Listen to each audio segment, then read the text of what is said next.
नमस्कार। European history की हमारी सीरीज में आज हम एक ऐसे टॉपिक पर बात करने वाले हैं जिसने पूरी दुनिया का इतिहास बदल कर रख दिया। इटली में फांसीवाद। देखिए, एचपी पटवारी हो, जेबीटी हो या एचपीआरसीएआई एग्जाम्स, इन सभी के लिए ये एक बहुत ही जरूरी विषय है। तो चलिए इसके हर एक पहलू को ठीक से समझते हैं। तो आज हम क्या क्या कवर करेंगे?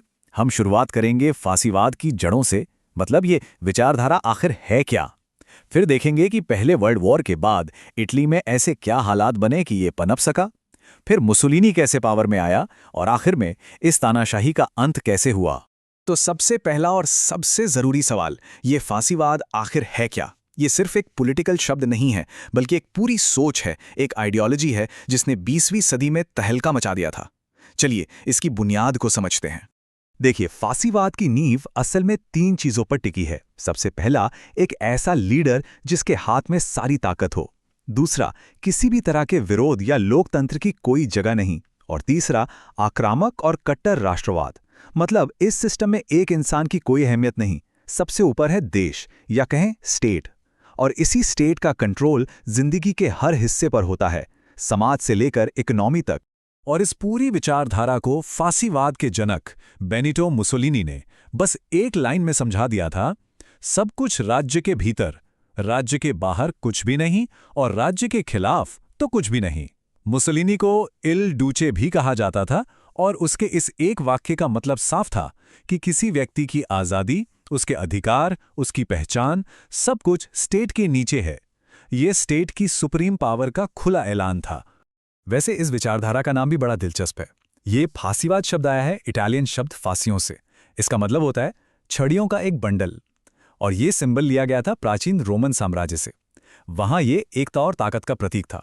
सीधी सी बात है, एक अकेली छड़ी को तोड़ना बहुत आसान है, लेकिन जब वो बंडल में हो तो उन्हें तोड़ना नामुमकिन हो जाता है। अच्छा, ये तो समझ आ गया कि फांसीवाद क्या है, पर सवाल ये है कि ये पनपा कैसे। इसके लिए हमें फर्स्ट वर्ल्ड वॉर के बाद के इटली को देखना होगा। उस वक्त वहां असंतोष और संकट का ऐसा माहौल था जिसने फांसीवाद के लिए जमीन तैयार कर दी। तो सवाल उठता है कि फांसीवाद खास तौर पर इटली में ही क्यों उभरा? आखिर ऐसा क्या हो रहा था वहां जिसने लोगों को एक इतने कट्टरपंथी आंदोलन की तरफ धकेल दिया? इसका जवाब उस समय के कई संकटों में छुपा हुआ है। उस वक्त इटली चारों तरफ से मुश्किलों में घिरा था। एक तरफ वर्साई की संधि में जो अपमान हुआ वो था, दूसरी तरफ देश में बेरोजगारी और महंगाई आसमान छू रही थी। ऊपर से रूस की क्रांति के बाद पूरे यूरोप की तरह इटली में भी कम्युनिज्म का डर फैल रहा था। और इन सब के बीच देश की सरकारें इतनी कमजोर और अस्थिर थीं कि कुछ कर ही नहीं पा रही थीं। इन सब ने मिलकर एक विस्फोटक माहौल बना दिया था। और इस पूरी भावना को एक शब्द में कहा गया: म्यूटिलेटेड विक्ट्री, यानी अपंग जीत। इटली के लोगों को लग रहा था कि हमने जंग में हजारों जानें कुर्बान कर दी, लेकिन जब शांति समझौता हुआ तो हमारे साथ धोखा हो गया। वो जीत तो गए थे, लेकिन उन्हें महसूस हो रहा था कि हम हार गए, हमारा अपमान हुआ। और देखिए, जब भी किसी देश में ऐसी निराशा फैलती है और कोई लीडरशिप नहीं होती, तो अक्सर एक मजबूत नेता सामने आता है। इटली के लिए वो शख्स था बेनिटो मुसोलिनी, जिसने वादा किया कि वो इटली का खोया हुआ सम्मान वापस दिलाएगा। मुसोलिनी की कहानी भी बड़ी अजीब है। वो पहले एक सोशलिस्ट जर्नलिस्ट था, लेकिन बाद में समाजवाद का ही सबसे बड़ा दुश्मन बन गया। 1919 में उसने फासिस्ट पार्टी बनाई और अपनी ताकत दिखाने के लिए उसने ब्लैक शर्ट्स नाम का एक ग्रुप बनाया।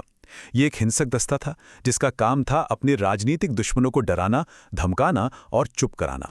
और फिर साल 1922 में मुसोलिनी ने एक बहुत बड़ा और निर्णायक कदम उठाया। करीब 30,000 फांसीवादी सपोर्टर्स यानी ब्लैक शर्ट्स ने राजधानी रोम की तरफ मार्च शुरू कर दिया।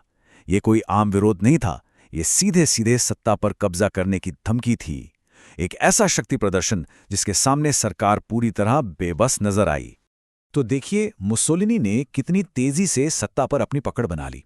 सोचिए, 1919 में पार्टी बनी और सिर्फ 3 साल के अंदर 1922 में हो गया मार्च ऑन रोम। इस जबरदस्त शक्ति प्रदर्शन के आगे राजा को झुकना पड़ा और मुसोलिनी को प्राइम मिनिस्टर बना दिया गया। और फिर तो बस अगले 3 सालों में यानी 1925 आते आते उसमें डेमोक्रेसी का नामो निशान मिटा दिया और खुद को इटली का सबसे बड़ा तानाशाह इल डूचे ऐलान कर दिया। सत्ता हासिल करना एक बात थी, पर अब मुसोलिनी का मकसद था एक ऐसा फाशीवादी राज्य बनाना जहां उसके कंट्रोल को कोई भी चैलेंज न कर सके।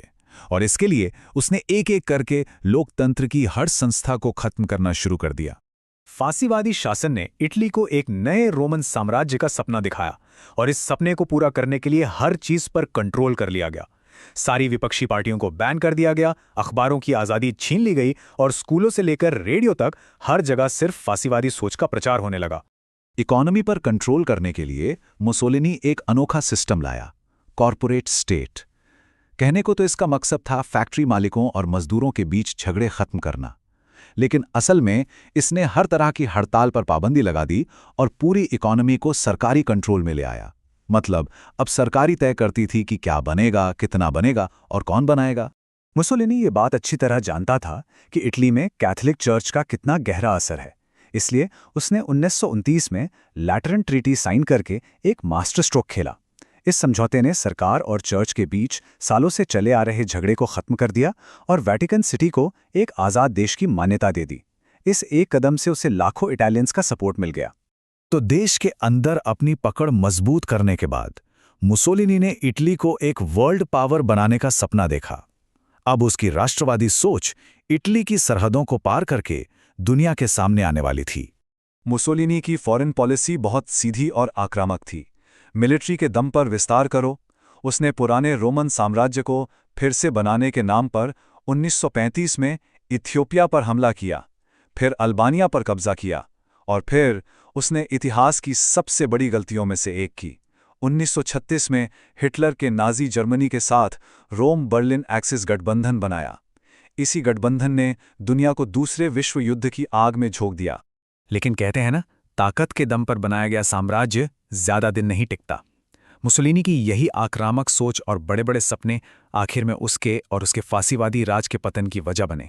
दूसरे विश्व युद्ध में इटली की सेना बुरी तरह हारने लगी, देश की इकोनॉमी तबाह हो गई, जनता में गुस्सा बढ़ने लगा और आखिरकार मुसोलिनी का अंत हो गया। 1943 में राजा ने उसे सत्ता से हटा दिया और 1945 में इटली के ही विद्रोहियों ने उसे पकड़कर मार डाला। तो किसी भी एग्जाम के लिए जो जरूरी पॉइंट्स याद रखने हैं वो ये हैं: फांसीवाद की परिभाषा क्या है, इटली में इसके उठने की वजहें क्या थी, मुसोलिनी का मार्च ऑन रोम, उसकी खास नीतियां जैसे एक पार्टी राज और लैटरन ट्रीटी, और आखिर में दूसरे विश्व युद्ध में हार की वजह से उसका पतन। तो इटली में फांसीवाद की ये पूरी कहानी ये हमें एक बहुत ही अहम सवाल के पास लाकर छोड़ देती है। सवाल ये है कि आखिर मुश्किल हालात में एक देश कैसे इतनी आसानी से कट्टरपंथी विचारधाराओं की चपेट में आ जाता है। ये एक ऐसा सबक है जो इतिहास हमें सिखाता है और जो आज भी उतना ही मायने रखता है।